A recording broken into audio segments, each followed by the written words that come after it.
Hey, hey, hey, it's harvest day. Hey, it's me, Tina, the girl in the garden.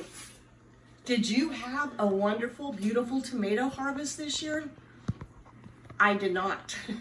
I actually went and bought these from a veggie fruit stand here that's local to me because although I had 20 tomato plants, I did not get one tomato. I'm going to assume it was because of the weather. I don't know that. In fact, my entire garden for the first time in 3 years really hasn't done anything. But I did want to show you what I did get to harvest. This is what I got to harvest. One little pepper. All right, but I told you that we would talk about how to process your goods from the garden, how to preserve them for long-term storage, whatever. So because I didn't have my own tomatoes, I bought this big old box. It was cheaper than buying it from the store. Plus I'm supporting a local farmer, which is absolutely wonderful in my mind. Of course, our goal here at our little farmette is to inspire you to grow your own food. Second, it would be to support the locals around you.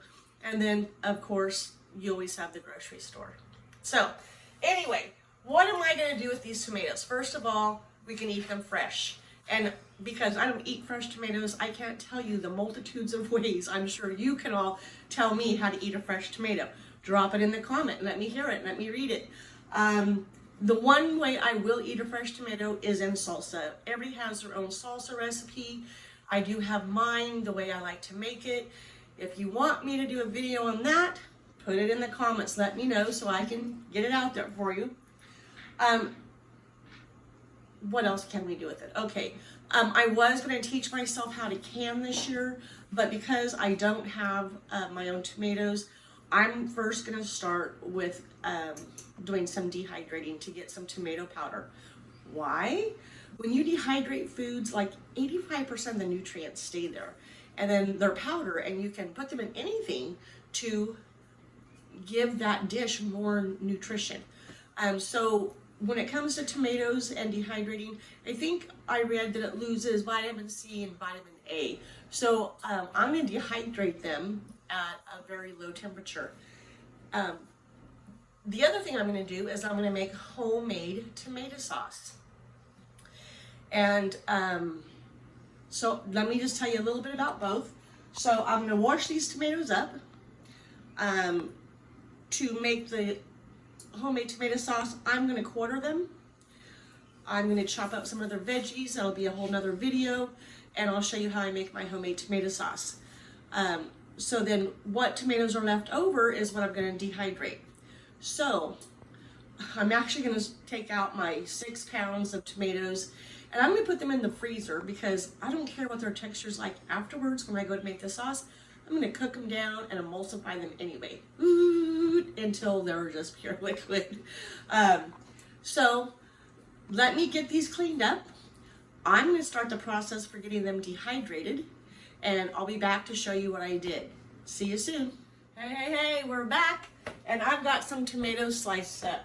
So this is all I did. It's about 1/4 of an inch thick. Just slice them up, and I'm going to put them on my dehydrating rack. And I'm going to dehydrate them at a low temperature so they keep as many nutrients as possible.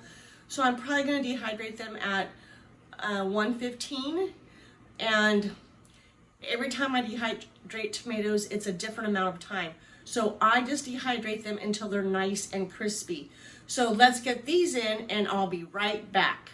Yep, I'm back. Our tomatoes are dehydrated finally. And this is what I want you to hear and see. Did you hear that? It's crispy. So there's certain ways that you have to store dehydrated vegetables. And I'm going to tell you, I watch a lot of different YouTubes, and a lot of them have dehydrating out there. But the one lady who she just has so much information. Her name is Darcy, and she's with the Purposeful Pantry. She is on YouTube. Go check out her channel. I'll put a link below. But I rewatch her stuff over and over and over to get ideas, to learn. to say, hey, I did something like that and it didn't work that way. And see, you know, what's the difference. So anyway, so I am not going to store these like this time, but if I did, I would put them in a jar and make sure that I put in not an oxygen absorber, I believe it's the moisture absorber, whatever it's called, to make sure that they stay nice and crisp. So they're going to go in a jar, not a Ziploc bag. Yes, I made that mistake. They don't stay crisp. So what I'm going to do with them, because I want some tomato powder, is I'm going to make tomato powder. So this is what you do. Hold on, don't move.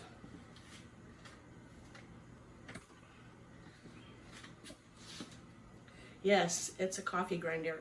I'm sure one day my coffee is going to taste like vegetables, or my vegetables are going to taste like coffee. I don't know which, doesn't really matter. But anyway, I don't have a plug over here that we can easily get to, so I'm going to bring it over here. And basically what I do have some in here started just to kind of show you, is I break these up, put them in here. I give it some pulses, so it starts to chop them. Once they're chopped, I hold it down for like a minute or two, and voila, I then have tomato powder. So what can you do with tomato powder? Anything you want. Put a teaspoon in your scrambled eggs. Maybe you find that you really can't taste it. Try a teaspoon and a half. Make your eggs more nutritious. There's so many things you can do with it. There's so many ideas out there on the internet. But that's what I'm going to do with the tomatoes left over after I make homemade tomato sauce. And I do have some other experiments in the works, but until I get them just right, I'm going to keep them a secret. So anyway, if you enjoyed the video, if you've learned something, hit the subscribe button. Subscribe. Give me a thumbs up. Shoot your comments down below. Let's have a conversation about dehydrating and processing tomatoes. Or maybe you have a much better harvest than me. Or maybe yours was like mine and you got just one little pepper. So don't forget to comment below. And hey, I'll see you next time. It's our goal to inspire you to grow your own food. Have a great day.